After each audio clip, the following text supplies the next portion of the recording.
Hello, my name is Brian Jones. I'm running for Lieutenant Governor of the state of New York with the Green Party.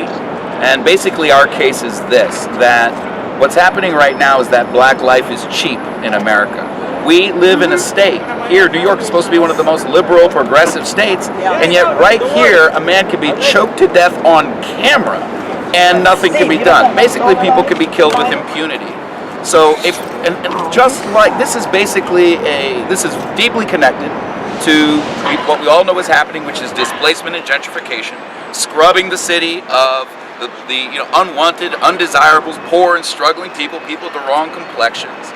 And so this is bound up with real estate. This is bound up with profit. This is bound up with making New York City a playground for the rich and getting rid of working and poor people. And you know what? For people on the receiving end of this process, this is a health crisis. This is a pandemic worse than Ebola. And like the Ebola crisis, the structures that are supposed to be in place to protect people are incapable of doing anything about the crisis. Here, the district attorneys work so closely with the police that they are incapable of prosecuting. And the judges. And that's why we have a situation where murderers can run through the streets killing people and nothing can be done. They can kill in New York with impunity, and that's why what we're calling for is independent prosecution. If there's never any independent prosecution of the police, there's never going to be any real prosecution of the police. I believe that we have the right to free speech, and we have to sound an alarm here that's not going to be sounded on their own. We can't rely on them to sound the alarm about this health crisis, the crisis of police murder. So we're going to go to Times Square, and I think we should be there protesting with a permit or without, because our lives are at stake. Hi, my name is Brian Jones. I am the candidate for Lieutenant Governor of the state of New York with the Green Party. Our candidate for governor is Howie Hawkins. I'm here today supporting family members who have lost loved ones to police violence, who are here at City Hall in New York City to express outrage at the fact that the police have denied them a permit to protest on October 22nd in Times Square. It seems like people who lost loved ones to the police and are seeking justice, that the least the police can do is give them the right to express themselves in public. What I was trying to say earlier in the press conference is that it seems like police violence has reached epidemic proportions in the city, the state, and the nation, that it's a crisis on par with Ebola for people on the receiving end of it. And like the Ebola crisis, the public authorities seem ill-equipped to actually handle it. In this case, the district attorneys and prosecutors work so closely with the police and depend upon them day to day that it seems they're incapable of prosecuting the police. And that's why you can hold up a photo of hundreds of people who've been murdered by the police in the city, and for not a single one is there a prosecution and genuine penalties against murderers.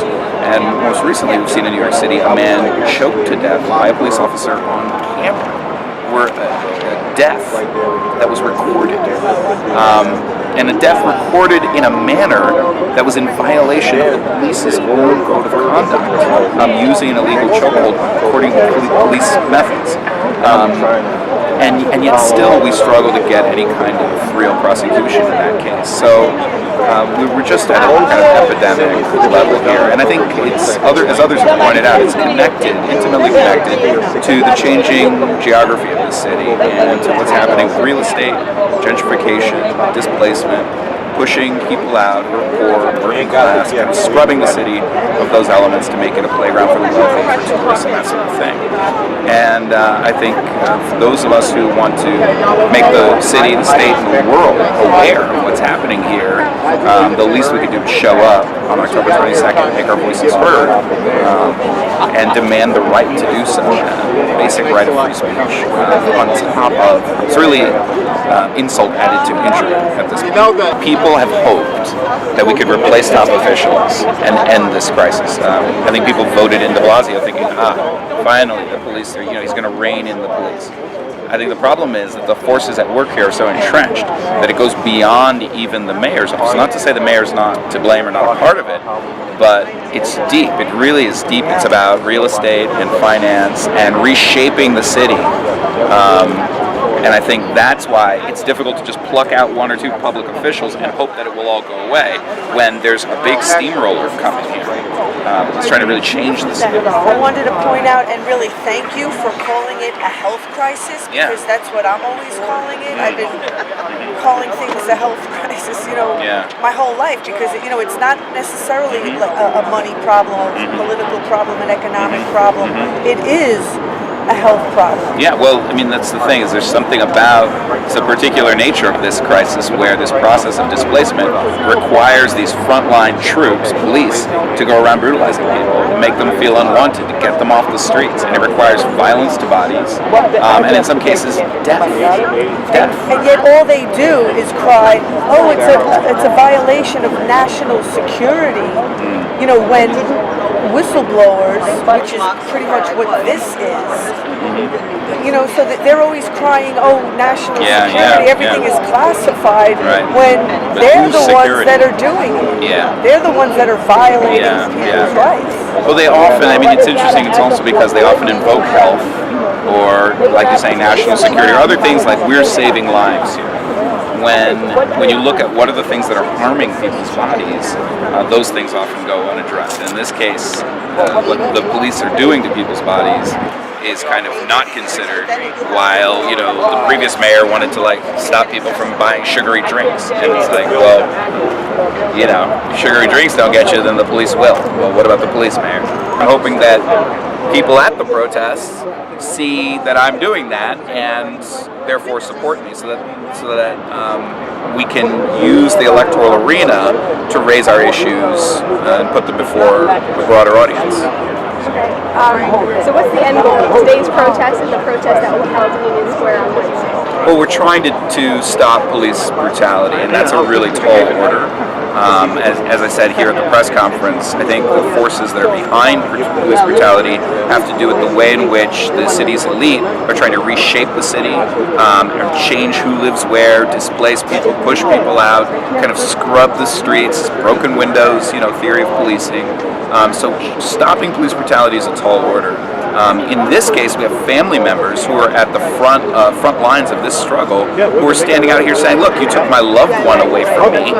The least you could let me do is speak about it in public. So this is insult on top of injury. Like, not only do you have police murder, then you won't even give a permit to allow people to express themselves in public. So if we don't have recourse here through the proper channels, the least we could do is have recourse on the street. Right.